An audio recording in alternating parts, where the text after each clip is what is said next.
what we're going to do is we're going to divide this into two parts.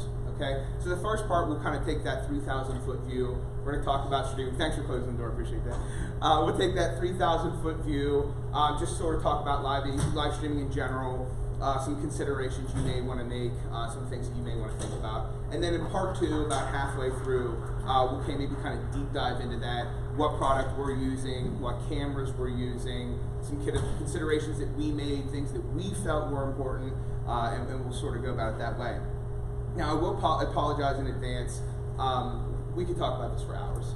There's so many things that we could kind of break down in minute detail, from hardware to administrative specs, and we're not going to do that. Let's just keep it broad and general, and I really, really insist on keeping it a conversation. So if you have questions as we're going through, if you have something that you would like me to expand on a little bit further, by all means, please ask. And I might even have some questions of you as well, just to kind of keep some dialogue going.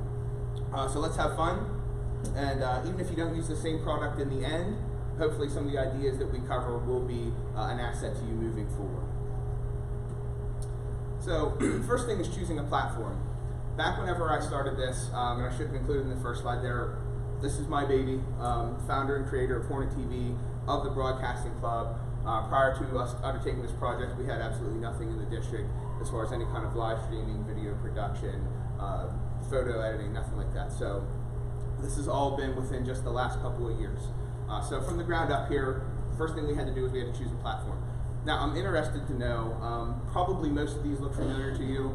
If you don't recognize them all, Twitch, YouTube, Facebook Live, Vimeo, Periscope, Ustream, and that's not all of them. There's Boxcast, Microsoft came out with Mixer, and there's other ones as well. So you can kind of have death by platform when you're first sort of looking at this. And also you can do custom RTSP. So if your technology department wants to use real-time streaming protocol, you can push things out to a server locally, stream them that way. So options are plenty. We decided to go with YouTube for a couple reasons. One is platform support. YouTube is everywhere and anywhere. Every cell phone, every smart TV, every web browser, product support across the board, right? So it makes it very, very easy for our users to find our content. So one of the things that you're going to want to consider right out of the gate is, how easy am I to find? Do I have to make people jump through hoops to get to the content that I'm pushing out? Ideally, if you're using something like YouTube, that's not going to happen. One of the things that I missed on there too, and a question that I'd already gotten early on, was what about some ADA support, closed captioning? Well, with YouTube, YouTube has their real-time engine for closed captioning. Now, accuracy can be questionable depending on your stream. It hasn't really been a problem for us too much because of some of the audio tools that we'll talk about later, but just know that all of your YouTube content is already closed captioned, at least in English. Again, platform support, all those should look very familiar to you. It should be very easy for your users to find your content. Now, popularity. The other reason why we chose YouTube is, obviously, these people know what YouTube are. They probably watch YouTube more than they watch normal cable TV. This is our Gen Z students, current folk. But this group also very familiar with YouTube.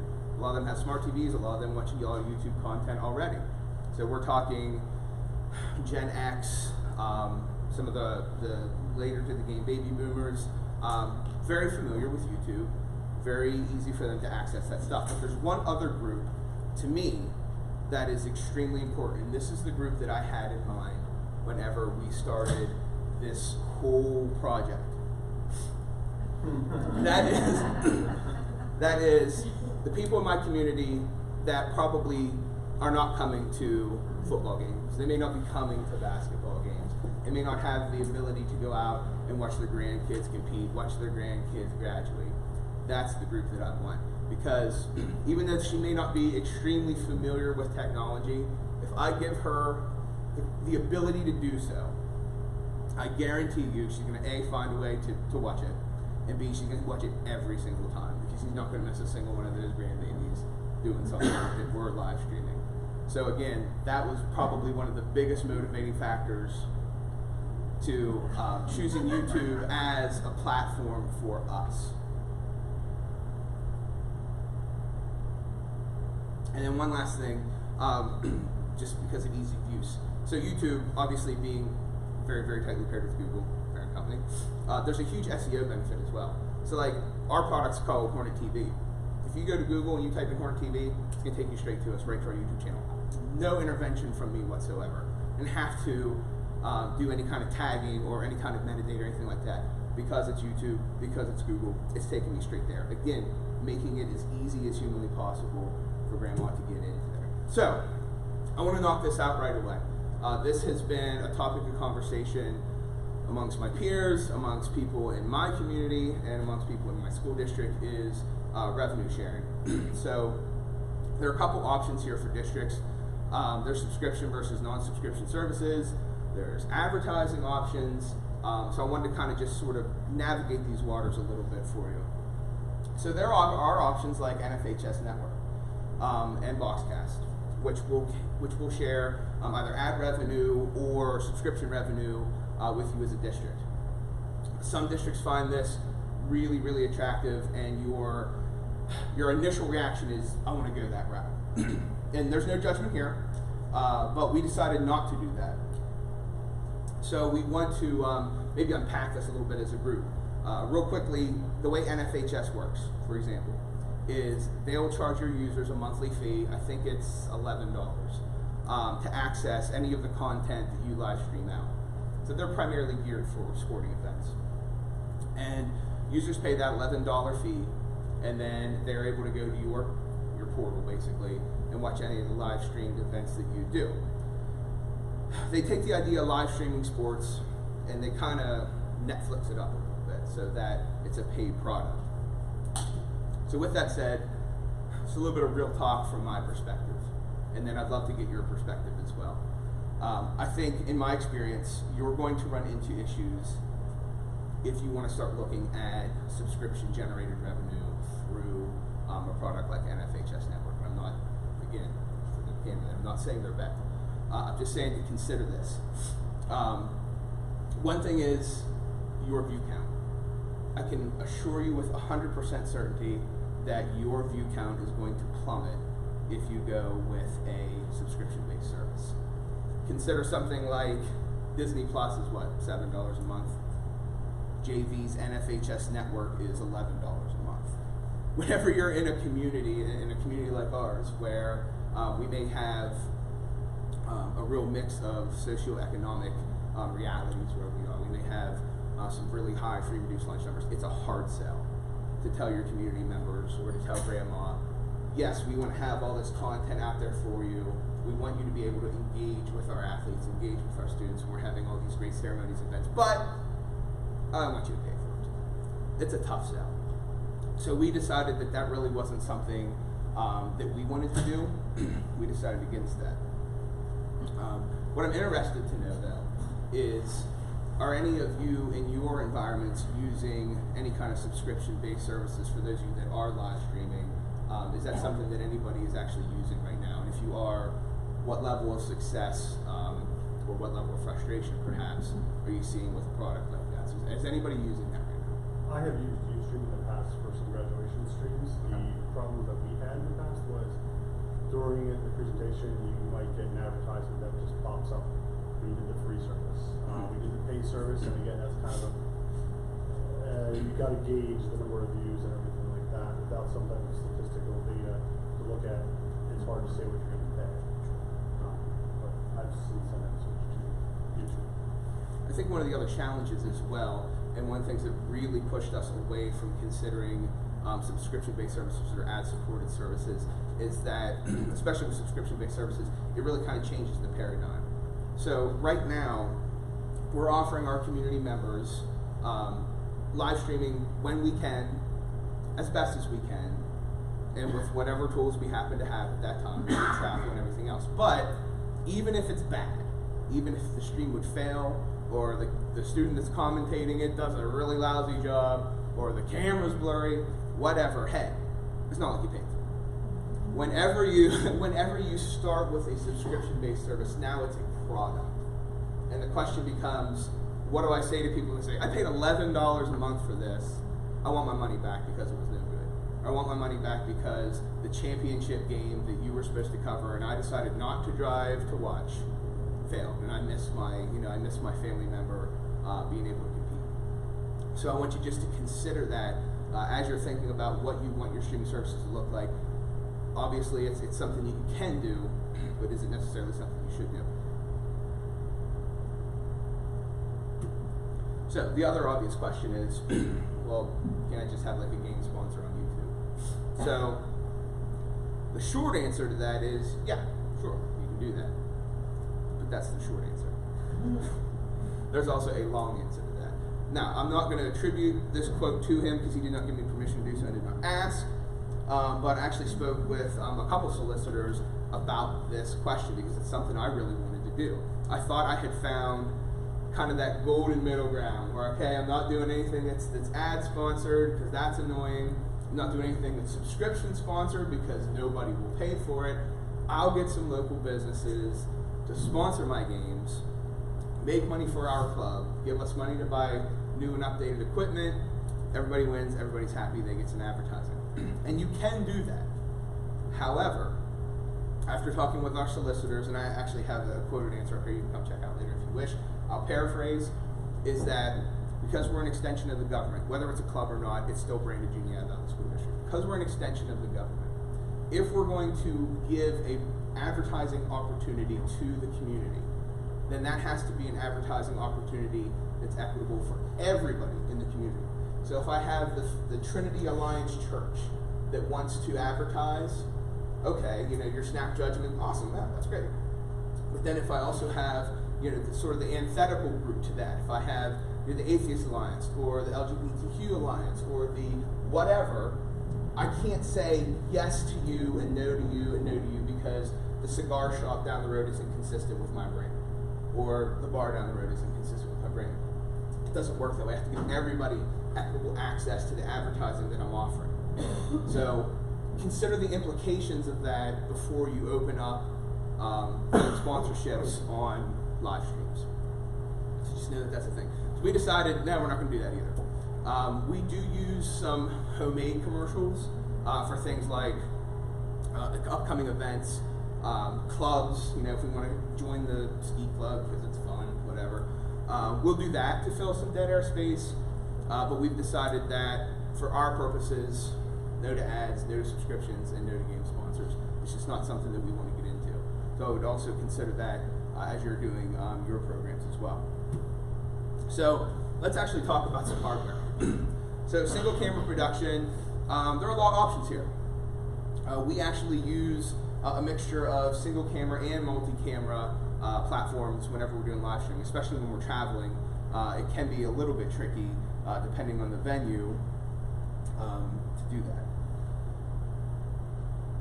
So with a smartphone, you could actually have a live stream really up and running now if you chose to. You would just have to create a channel. One of the things that we use quite a bit is a gimbal. Gimbal with a smartphone. Real simple. You fire up the YouTube app, you hit go live, and you're live streaming. Really nothing to it, right? But what this electronic stabilizer or gimbal does is it keeps your camera level with the horizon. So I actually use this quite a bit. We use this in things like basketball games, and it's on the cheap, obviously. I mean, this gimbal costs $100, and it's my iPhone.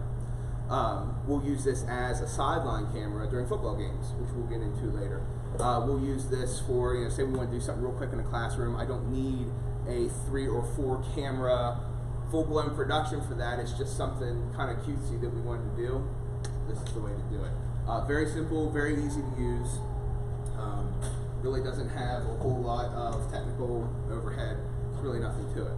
So I actually have some samples of the smartphone as a live stream and also Mevo. So Mevo is a canister camera. We're actually using one right there. They've been in every room live streaming a lot of the PEC sessions throughout the week. Mevo is a pretty good product too. We've had a lot of success with Mevo in the past. We have moved away from it as we got more into the multi-camera platform. But back when we were doing single camera, I leveraged Mevo quite a bit.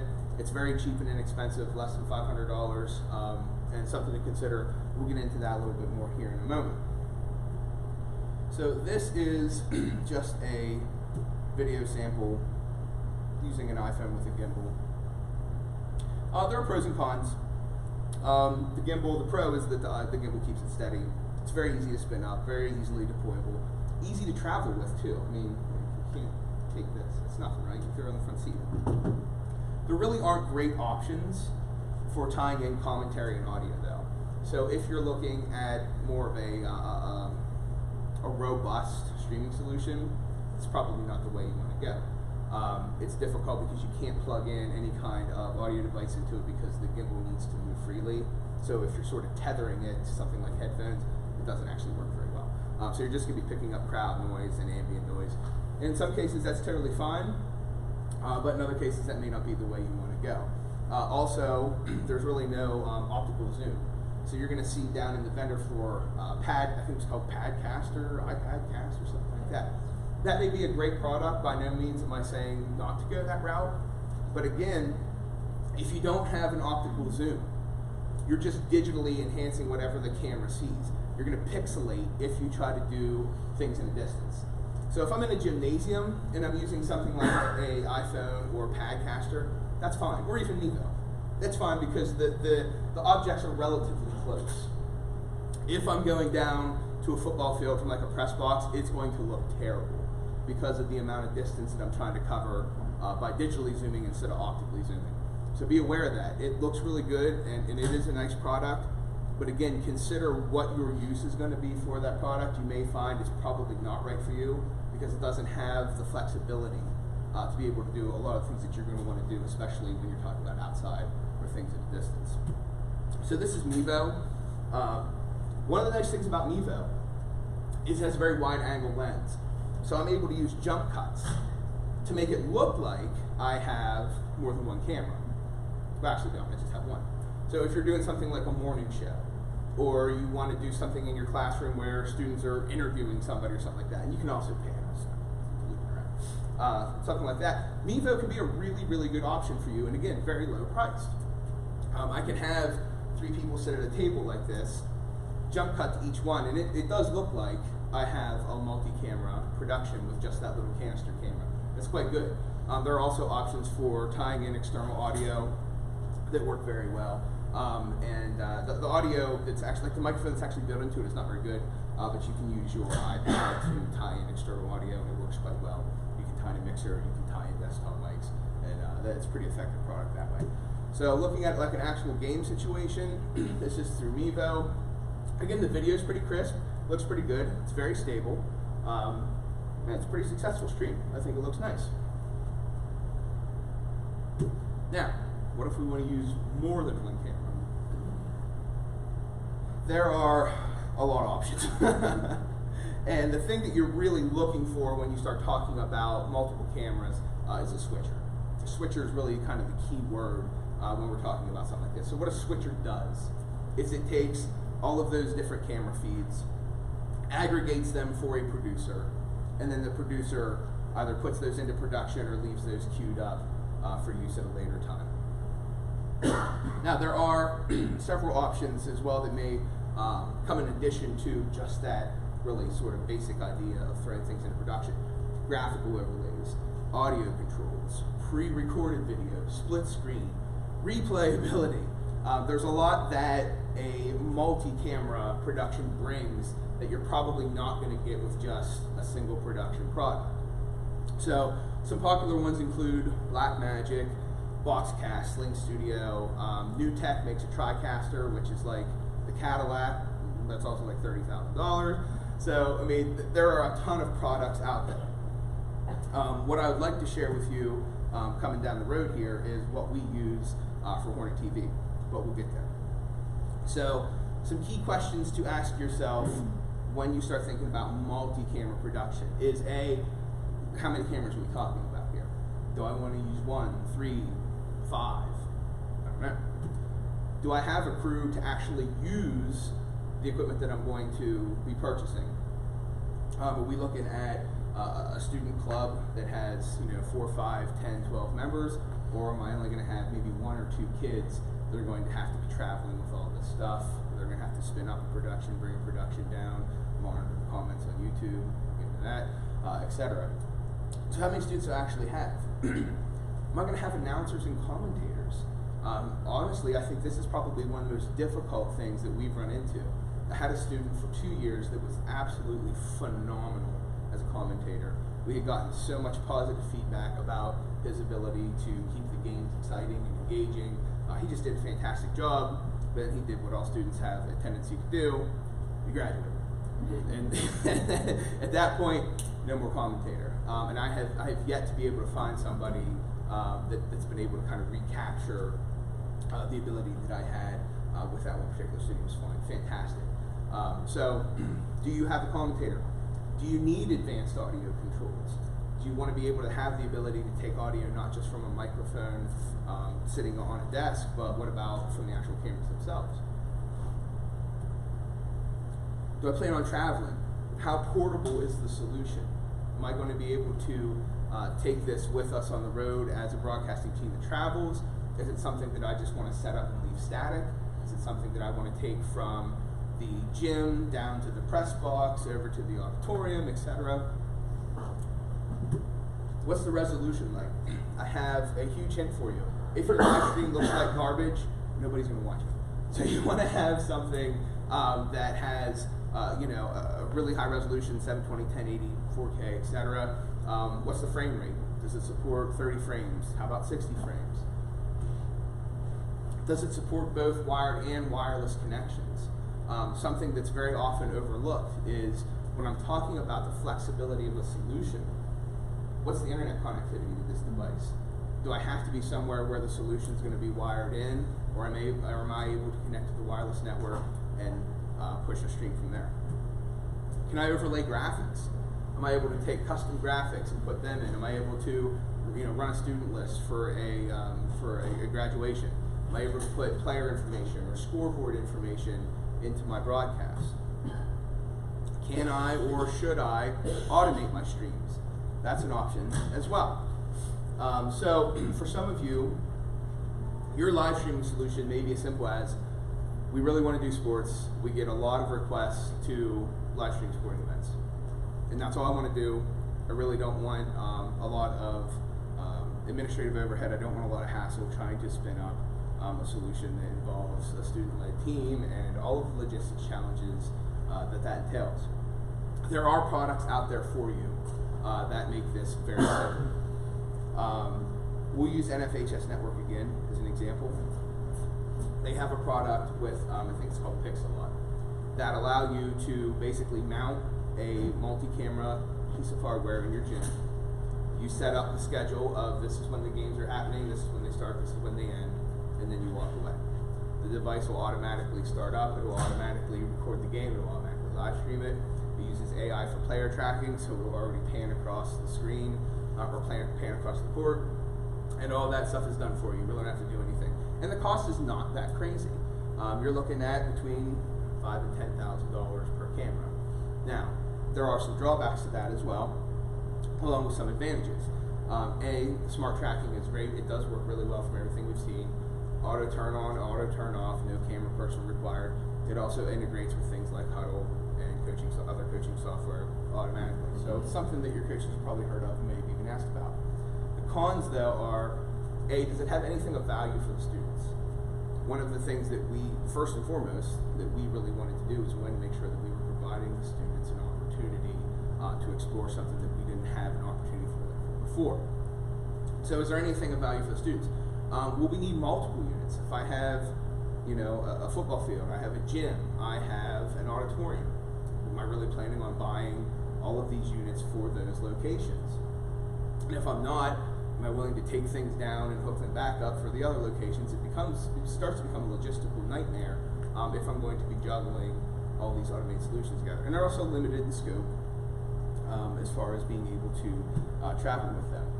So that's not something we want to use either. So what does JV actually use? First and foremost, we had to decide what is it that we actually want to accomplish. So obviously, like I said, first and foremost, student-led and student-managed. We wanted to have a full broadcasting experience for our viewers, student, and community. So we wanted to have a producer. We wanted to have multiple camera operators. We want to have commentators. All those things, but with a low upfront cost, no long-term commitments, no contracts, no subscriptions. you'll find that there are some products out there that claim to be able to do those things, but there's a long-term cost associated with that. So that wasn't something we were interested in either. Had to be no recurring cost. Quality video and audio, obviously we want it to look really good. We want it to be appealing. Portable. We have from the beginning intended to travel with this unit.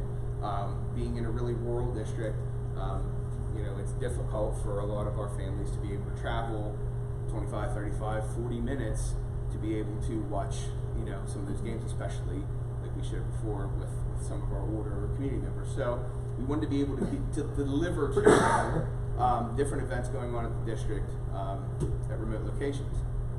Flexible. So is it something that, yes, it will support 4 or 5 cameras with a full crew, but I can also do things with just one student if I have to do that. And what's the learning curve look like? Is this something that's going to be very, very difficult for my students to be able to learn to use, or is this something that I can pretty much show them in an hour or so how to learn, or to learn how to use it, give them some autonomy, send them on their way, and have faith and confidence that they're going to be able to have a quality product? And finally, is it scalable? Are we stuck with just a specific camera? And in 3 years, is this thing going to be outdated and unusable? So, what we chose is Sling Studio for the multi-camera production system that we have. Sling Studio is a broadcaster, it's a switcher, it's production software, and it's an audio mixer, and it's kind of all in one little thing. So this is Sling Studio here. Very small device, very portable. Also has a detachable battery. So when we're talking about portability, power sometimes is a factor. We don't have to worry about that because we have a battery that actually comes with us.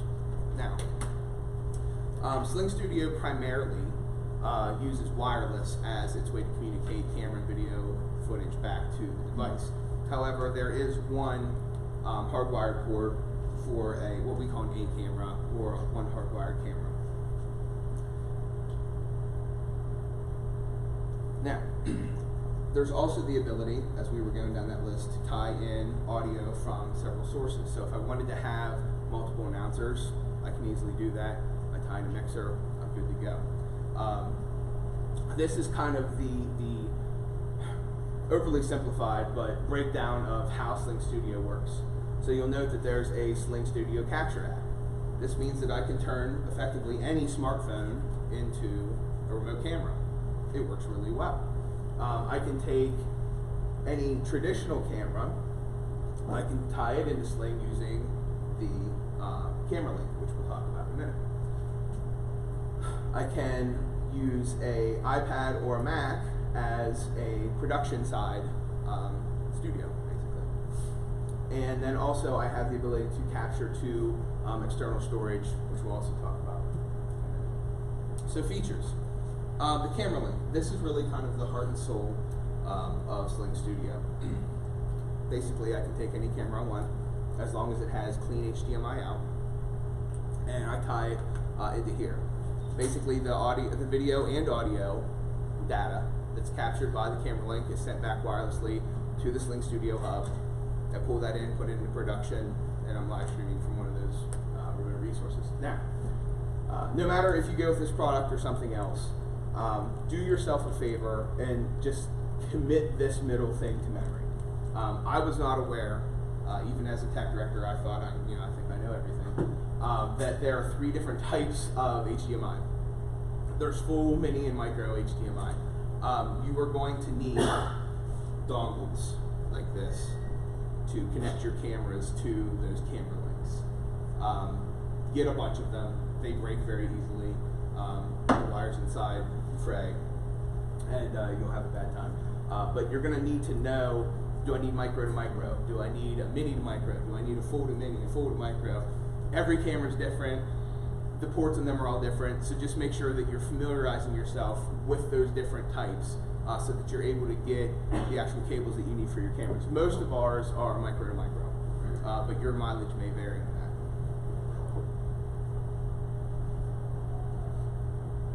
And again, clean HDMI out. So why is clean HDMI out important? Basically what that means is, this is the kind of overlay information you'll get. So you see how there's a date, you may see battery left information, you may see a little play button, whatever. Those are all things that Clean HDMI Out strips off, okay? So if I have a camera that's Clean HDMI Out featured, any of the video that I send out to the Sling Studio is just gonna be pure video. There won't be display information on top of it. So a lot of cameras will also include like mic levels and how much white balance there is. It looks really, really amateurish if you have all that information sprinkled out on your screen. So key, make sure you have Clean HDMI Out. So the cameras that we use, we were able to get 4 to begin with, and we're looking at some possible new ones now. But this is what we started off with. So we started off with a Lumix G7, a Canon G21, which is this guy here, and a couple GoPros. So I brought with me some actual video samples that I'll show you of each of those cameras, just to kind of give you an idea of what your expectations should be with your live streams.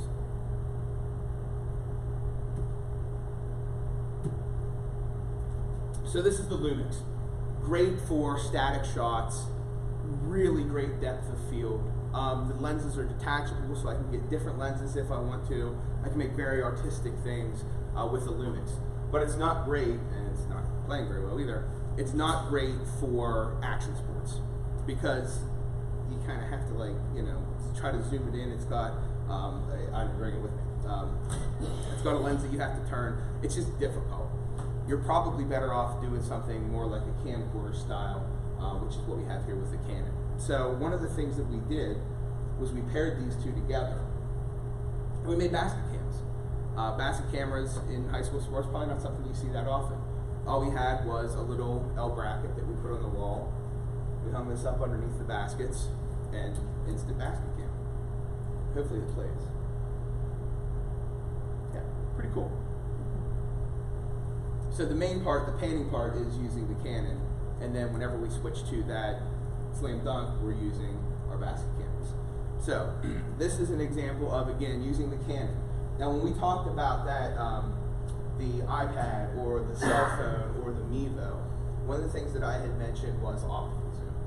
This is why something like the Canon, it works so much better than a lot of the other products, because there's an actual aperture that's zooming in and out. So whenever I need to make whenever I need to zoom 100 yards away and blow a player up, I have the ability to do that. I'm not digitally zooming. Whenever I'm digitally zooming, I'm just taking the video that's coming in and I'm artificially making it larger. When I'm using something like this, I'm literally making it larger using an optical zoom. So I really highly recommend that you get something like this for anything that you're going to stream, because you're going to have the most flexibility with something like that. We also used an iPhone. So again, this is just using a gimbal and an iPhone wirelessly connected to that Sling Studio hub. Big pass, and then bang, we're gonna go to the sideline. I have so much sideline footage. It took me a while to find one that I really, really like. But again, I just have a student that roams back and forth on the sideline with an iPhone on a gimbal. And anytime I like what she's doing, I'll just bring her into production, and you got a really awesome sideline camera. I'd like to get a second Canon to be able to kind of take that to the next level. But again, you can start those things up with really, really low overhead, because everybody has a smartphone with a decent camera. So let's talk about audio. When you hear audio, you're probably, at least in your head, you consider something like this: real low, real big mixer, multiple channels, trying to take all those audio sources and make them sound good. Really, it just looks like this. This is on the iPad. All I'm doing is taking those different audio inputs that I have. I'm able to isolate each one. And again, the camera link's providing audio as well. So if I want to, say the cheerleaders are doing something really awesome, and I want to send my sideline person over there and kind of capture that moment, but I don't want to just mute my commentator either, because he's also talking. Sling gives me the ability to do that. I can send them over. I can raise that level from, we'll say, number 3. I can raise that level, capture all that ambient audio, the crowd, the cheerleaders, all the things that sort of make that experience immersive. But I can also have my commentator still talking. I'm able to fine tune those as much as I want. I can key in them individually, so if I want to hear what just those sound like by themselves, I can do that without affecting production, or I can go to my master audio and actually hear the full master audio exactly as the audience hears it. That's a really powerful feature in just an iPad using this product. So audio sources, this is a kind of a big limitation in live streaming. Am I able to take multiple audio sources and tie them into my live stream? Absolutely I can. I can take audio from remote cameras. I can hardwire in a mixer if I want to have 2, 3, even 4 desktop microphones, multiple commentators. That's easily done. I can actually hardwire microphones into the cameras if I want to go that route. Maybe I want to have a Rode mic on top of one of my sideline cameras just to capture, what the refs are saying, the pads hitting, whatever. You may want to exercise some caution there. But I could do all those things. The only thing you need to know is that your audio must be preamped. Okay, this is extremely, extremely important.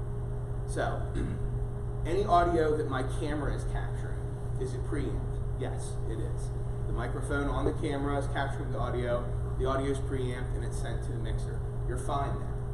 But, even though this has an audio port on here, I can't just take a microphone and plug it into the Sling. It will not work. I have to have a mixer or some sort of mini preamp to boost that audio level before I can tie it in. You'll save yourself a ton of heartache and a ton of agitation at me and Sling Studio if you go that route by knowing that you have to have preamped audio before you can tie it in. So, real quickly with the interface on Sling Studio.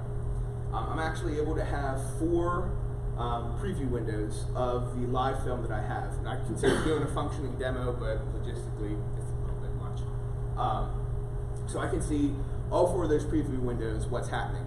If I want to preload a commercial into one of those windows, I can. If the rest of those 3 I want to have live cameras, I can do that as well. The top window here is just a larger preview window, so maybe I want to key in on one of those, I want to load it up on that top. And then this bottom window here is actually the production window. So as soon as I send something to that bottom window, that's what everybody sees. Whatever I see in this window is what everybody else sees. I also have the ability, you see on top here, I can split screen. I can bring in scoreboards. I can bring in my custom overlays. I can bring in custom text if I so choose. Any PNG file that has like a transparent background, that's fine. I can throw it right on there. I can resize it and make my productions look really, really nice. I also have a replay button. So if we're doing a live sporting broadcast and something just breathtaking and amazing happens, touch of a button, that replay goes into effect, it goes into production. The audience is watching it, but then it also tags that replayed video for later use. Once I'm completely finished, and if you're running a student-led broadcast, this is really important. Once I'm finished, anytime I've actually hit that replay button, a file is generated that's an instant highlight reel. So I'm at the end of my broadcast, I'm able to say generate highlight reel. I've got a 2 or 3 minute, already made, already done highlight reel. I can throw that on YouTube as a supplement and just kind of generate even more content for my users to see. Additionally, there is a USB dongle that comes with Sling. This is where you'll be able to load any commercials that you have. This will also give you the ability to hardwire into a network. So Sling gives us the freedom that we can stream wirelessly or we can stream with a hardwired connection. Generally, hardwired is better. However, again, if you're traveling, you don't know what the network conditions are going to be like of the place that you're going to. Generally, I'll take like a Verizon Jetpack and just use a data connection to stream up. For those of you that are more technically minded, you're going to need about 2.5 megs of uploadability to be able to do a live stream. That's nothing. It's a very, very modest amount, and it's actually really impressive that you're able to upload, a 1080p stream over 2.5 megs. So just know, like I know you're technically minded. just know that you have that ability with very limited data capacity to be able to upload a stream. Just on something that modest. Okay, so accessories. Let me try and get you guys out here. Sea grips. This is like the coolest thing in the world to me. It's just so stinking easy to be able to get really, really cool shots using something like a GoPro. It just makes everything nice. It's got several shoe mounts, so consider this. I can mount a light on here if I need to, if darkness is an issue. Obviously I can mount my camera link and then my GoPro sitting underneath. Really, really handy to have. An audio mixer, again, you're going to probably have situations where you're going to want to tie in 1, 2, 3 commenters. Maybe you're doing interviews, maybe you're going to have a coach come up and talk to you. You want to have a mixer so that you're able to tie in those multiple audio sources. Some sort of jetpack if you plan on traveling, or maybe you don't have wireless access down at your football field, for example, or in your gym. If you don't, these are really, really nice to have. We use these heavily when we travel. It's hard whenever you're working with different districts. Some have good wireless capabilities, some don't. This just kind of takes that off the table. So I highly recommend considering a jetpack as part of your mix there. Additional accessories, wireless mic. Again, you're able to tie in any of those audio sources. So a lot of times we'll just use like a wireless lapel mic. That's perfectly fine. You can certainly do that. A Rode mic, again, those cameras, whenever you're doing a live production, you want to capture as much of the environment as you can. So again, say we're in a gym. I like to use sports just because it's so relatable to everybody. Say I'm in a gym. I want to capture the crowd and the groans and oh, what a terrible play. Those are all things that kind of make the experience more immersive for your viewers, more akin to a professional production. So something like a Rode mic really kind of captures all of that stuff. Now, headphones are going to be hugely important for your producer, the person that's actually sitting there with the iPad running these things. You're going to want to have headphones on so that you can hear the audio as the audience is going to hear it on YouTube, and it'll cancel out the external noise, so that's going to be really important for you. A monitor. So with the sling, and one of the things that we do rather frequently is we actually pipe out the production video to an external monitor. Especially when in the press box. It's funny, whenever a splash play happens and we hit replay, everybody in the press box is looking, the coaches and everybody else is actually watching our replays instead of watching the field live. But you can certainly do that. So if you want to have a monitor that you're using for external parties to be able to see what it is that the crowd's seeing, or that the audience is seeing, you can do that. An iPad, you can use a MacBook if you wish. Honestly, the iPad works exceptionally well for running the Sling Studio software. Everything I've ever needed to do, I've been able to do on here. Everything from mixing the audio to the production of the video to graphical overlays, everything on the iPad app has been perfectly acceptable. I've never had a problem with it. A carrying case, obviously this is just sort of a small sample of all of the things that we currently use. It's going to save you a lot of time to have some way to be organized and to carry those materials. A gimbal we talked about. Looks great, gives you that remote camera with basically no cost at all to you. A walkie-talkies. You don't really have a built-in way or a very elegant way to be able to communicate with your camera people. We use walkie-talkies so that our producer, whether it's me or a student, can kind of tell everybody where they want to go. So whenever we do a broadcast, we have very clearly defined roles. We have our camera people, we have a producer, we have a commentator. If you're the producer, you're the boss. All the students know that. Like, the producer is the boss. So the producer will be usually directing people, okay, we're going to have some downtime. I want you to go over to the cheerleaders and do what they're doing. Or I want you to go to the student section and see what they're doing. Oh, we're heading this direction. We just passed the 50-yard line. I want you to go down to the end zone and get ready because there's probably plays coming your way. So again, your producer is going to need a way to communicate. Walkie-talkie is probably not something you would think about whenever you're buying this stuff. Trust me, you'll be so glad that you have some sort of back channel to be able to communicate with your team. Cost. So this was obviously a huge thing to us because we didn't have a ton of money to be able to spin up a production. We were able to source all of our cameras, our C-grips, pretty much all the accessories there, the actual Sling Studio, the iPad, any of the little ancillary things we talked about, all for actually less than $4,000. When you start comparing this to other products, there's not much of a comparison. Sling Studio is significantly cheaper.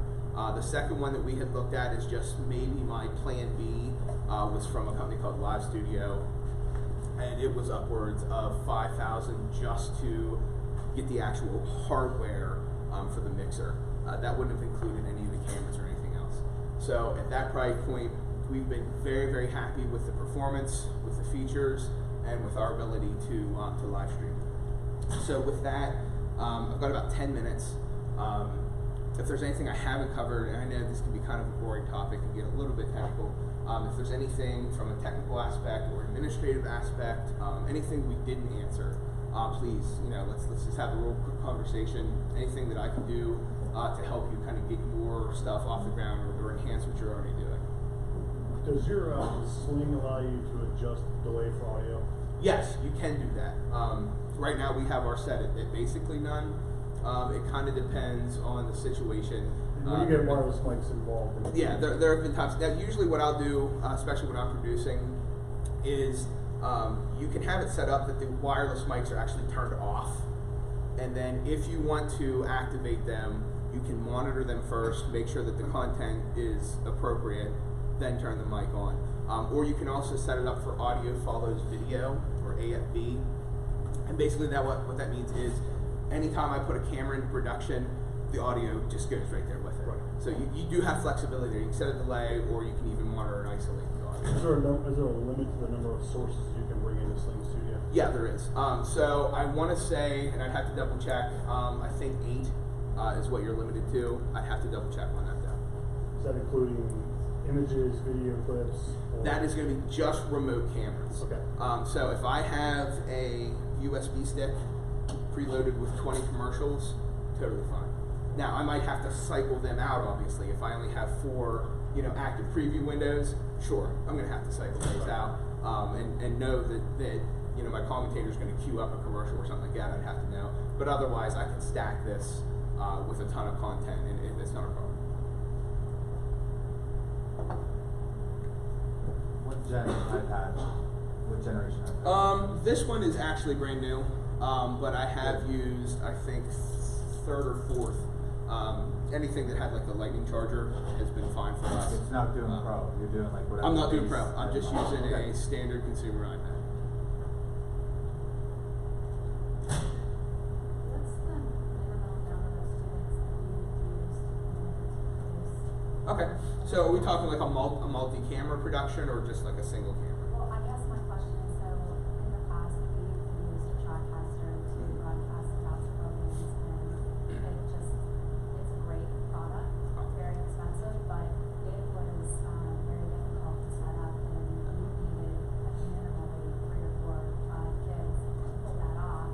And as time went on, we just had kids that weren't necessarily interested in setting up for like 2 hours, filming the games in JV varsity, and then tearing down, which took about another 2 hours. This seems so much more simplistic than, Definitely. and actually better quality. So if, say, for example, you just had one student that could make it to an away game, is that doable, or do you need like? It is doable.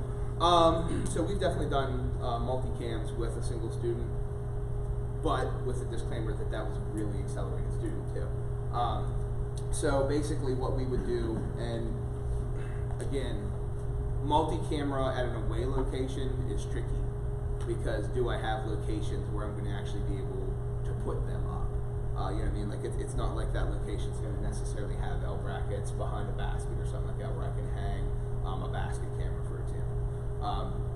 So the question will be, do I want to do multi-camera, or do I just want to do a single camera production? If I'm just going to do a single camera, I'm probably using something like Nevo. If I want to do a more than one camera, I can certainly use Sling. That's not a problem at all. The only challenge with a single person production is, do you also want them to commentate? Because if you're asking them to tie in cameras as action's happening, plus commentate, it's a lot to ask for one You person. really need to look at what a video production studio is. Yeah. And there's jobs for each, there's a person for each some of these things. And ultimately, whether it's in the studio or on site, somebody still needs to be doing this job. Yeah. So I mean, yeah, if you just want to do straight video with like 2 sources, absolutely you can do that. But I definitely wouldn't ask of them to try to do commentary plus switch between campuses. That would be very difficult to do. The Mevo, in that case, in my opinion, may be the better option for you as long as it's something that's within distance where it's not going to be really pixelated. So we actually use Padcaster. Okay. We use their equipment, and it has been fantastic. We've been using it for a year now. We actually use an app called Teradek. Mm-hmm. I think the app itself, the bundled app, is like $250. And then we also have similar devices like your ClassLink that can also bring in your other cameras as well. We have set up soundboards, video boards, and everything like that to help with that scenario. And honestly, it has been, I'll say, close to your cost. Like I don't think 4,000. I don't think you're really gonna get less than that for these type of setups for what we're trying to do. So if anyone's here like I get it cheaper, you're just gonna lose quality. Yeah. But Teradek, that app has been fantastic. I got a limitation of 16 sources, whether it's video or images. And arcades go out throughout the building when they do their live morning announcements. So they take the iPads, they go throughout the building, we'll do interviews and cut back and forth. Little different interface as far as I like ours a little bit better than how yours is on the side. Ours is on the bottom, you can fuel up and everything. So with Teradek, does it use the existing Wi-Fi that's in the building, or does it create its own separate Wi-Fi? No, I can use my building existing Okay. Wi-Fi. So if you're traveling, you have to take like a wireless router or something with you to facilitate. When we've done our graduation out in the field, I'll take a access point with me and I'll set it up real quick. Not a big deal. I mean, we've had our cameras up at the top of the stadium, and we've had the iPads out across the field. Awesome. So I mean, they've worked, knock on wood, fairly well. Something else to look at then is a possible alternative, maybe a plan B. I looked at Sling. It was just the Sling device itself was a little too expensive at the beginning, and then when Teradek said it was $250, I was like, That's seeing as how we had no budget, let's get on that. We're using an iPad Pro on that. That's just because I had an extra iPad Pro sitting around at the time, and it's worked flawless. We actually use it for our board meetings. In that scenario there, I'm the one doing it. It's a one-man show. I don't do it with any extra additional mics or anything like that. I roll 2 iPads in, put one iPad in the corner, and I sit there and I control from my iPad. And not the end of the world. So there's like a transceiver if I want to tie in like some sort of external camera. Yeah, it's just like your ClassLink. Awesome. And usually what I do is when we do that multi-camera, I'll tie that into the video switching board. The out of that goes into that, and that goes into there. So again, that's kind of one of the scenarios. You have someone working the video mixing board, you also have someone working the Teradek.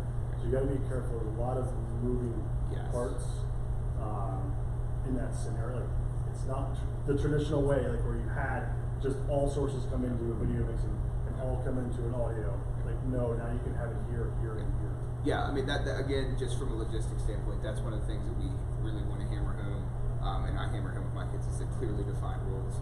Like the production guy is the boss, the camera person's the camera person, the commentator's the commentator, so that you don't have kind of confusion and chaos then once you start a live stream. Do your kids know how to set everything up from the ground up? Yes. Because that's one of the first things I did with the video production kids. I pulled them aside. Some of them still didn't know what certain cables were. I tore everything apart and said, fix it. Yeah, So absolutely. just put together. Eventually they start to figure things out, and out always goes somewhere, and goes somewhere, they figure that stuff out. I'm gonna check out podcasts. That sounds pretty cool. The Padcaster setup, honestly, if I were to do it again, I'd probably just do the basic setup. I bought the deluxe setup and it came with all these extras, and really we pretty much use what the basic stuff is. They love it. And they're always at events videoing something. And it's just kind of cool because you'll see them all rolling down the hall with a couple tripods and away they go. Any other questions? Do you have like a specific list? Like when I see like headset, GoPros, do you have more detail detailed list of all your stuff. So I can actually give you our purchase list. I'm That happy would to be do that awesome. if you want to come up and give me your email before you leave. I'm happy to do that. Additionally, if there's anything in here that you were interested in, I have this shared out as well. So, if you would happen to want a copy of the presentation, you're more than welcome to get that. But send me an email. It's jwakefield@jvsd.org. If you have any questions at all, if you would like to just talk about cameras or talk about your broadcasting setup, pros, cons, things you hate, things you love, we're happy to do that as well. We work with a number of districts that have either come down or called us to discuss the live streaming and the camera. How's the music going for you guys The music. on YouTube?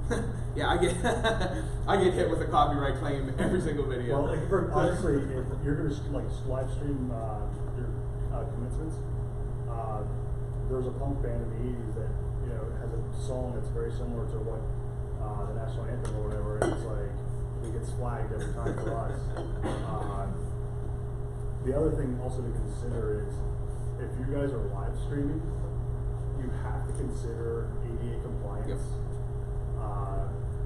So while you don't have to have captions at that moment, you have to provide captions afterward.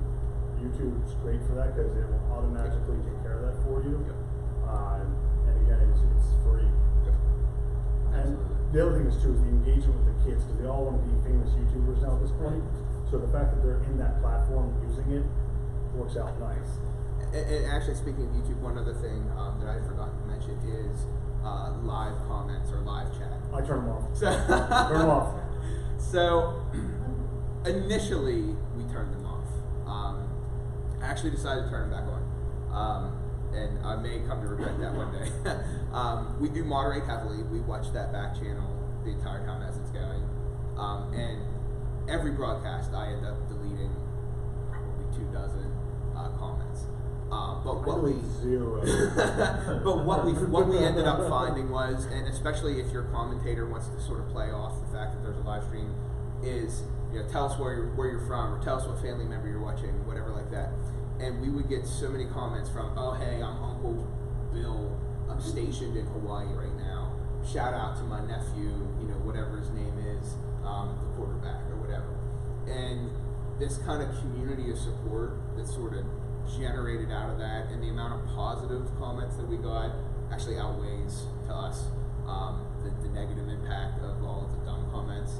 So, as long as you're moderating it, it may be worth doing. By all means, your mileage may vary. The problem there is it becomes subjective. Yeah, it's And absolutely then you're right. subjective. You'll still have someone that's probably not going to go like, why did you leave my team? Because you called someone name. Yeah, it definitely happens. We delete comments every single stream without exception.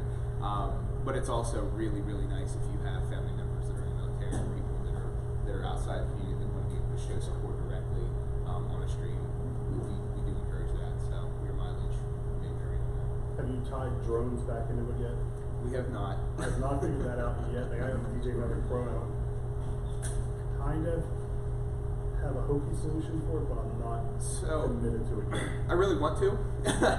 We actually we talked to PIAA and got like the huge fly swatter. Absolutely not.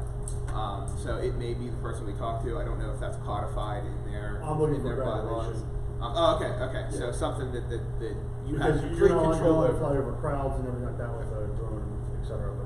And especially at night, you have to notify. Like, there's all rules there. My thing was cross country. I wanted so badly to do some sort of like aerial cross country camera. I know I couldn't do it directly overhead, but if I was offset and zooming Yes. in, I really thought that would be cool. It must be like a NASCAR race. We got the smackdown on that, so that's not happening anytime soon. We haven't actually been able to. Because that would be like a real differentiator there. If Sling could somehow pull Yeah. on his feet. No, I mean the only way right now that I could conceivably do it was if I actually just mounted an iPhone underneath and then flew it up in the air. And right now, the only way around it is I got to convert it from one feed to another, and that Tricky. instantly puts a delay in it. Tricky. I'm not against doing the iPhone thing. I might do that. I'm assuming you play with Open Broadcaster as well too. Maybe yes. That's what we all. just have one question about the iPhone. We've talked about that, having the students use their own phones. Do you guys have any issues, like, or do you provide a phone when you're using iPhone? I actually have 4 that we do provide for them, but the Capture app will work on an Android or an iPhone platform. So technically and logistically, it's not an issue. It would just be a matter of administrative if it's a problem. We haven't run into that issue though. I've had some students use their own just because their camera is better. I was gonna say that's right there. Like, Yeah. you gotta figure out what the kid has, and if they're willing to use it for that. Yeah. I could just see like one of them getting damaged or something, and parents being irate because you didn't use their iPhone. I mean, I definitely have an option for them. I kind of figure if they choose to, if they're really buying into it and they want to use their own. The other thing is too is like, and this small group of kids, mom and dad probably already know that they're using their phones to do this type of stuff. Go from there. I should add a chroma key support too. So if you do want to use green screen, you absolutely can with Sling Studio. It's kind of an old technology at this point, so it's not flashy or anything like that. But you can if you want to use a green screen. with Oh, Sling. actually, to use your own device, we have BYOD, and part of our policy is if a student damages their device while using our BYOD. We don't, we're one-to-one, so.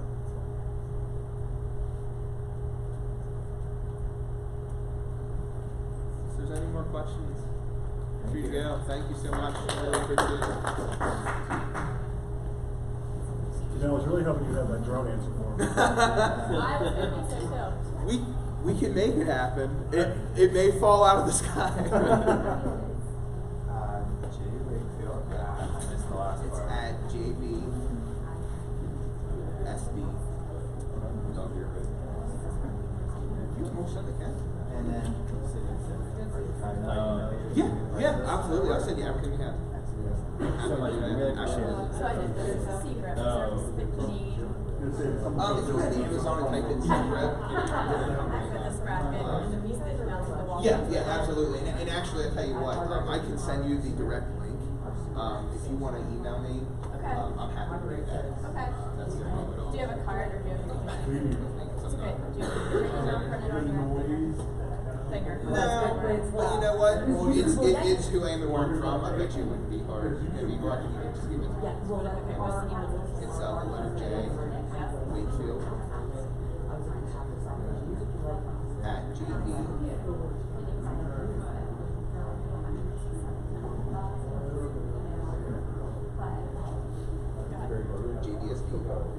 JVSD. Yeah, oh, you're welcome. No, that's fine. Alright, so I'm just starting to have announcements. Yeah, Fun. I'm still on the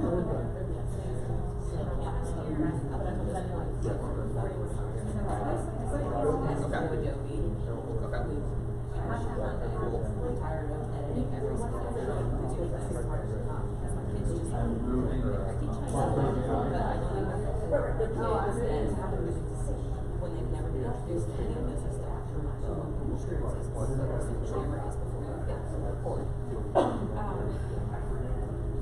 So we did, but I already have it all. We do this for others, like, you know, Right. point. Yeah, you want to be able to use your existing stuff. Right. They're expensive. And for example, you have some courts, not a closet space, you know, that's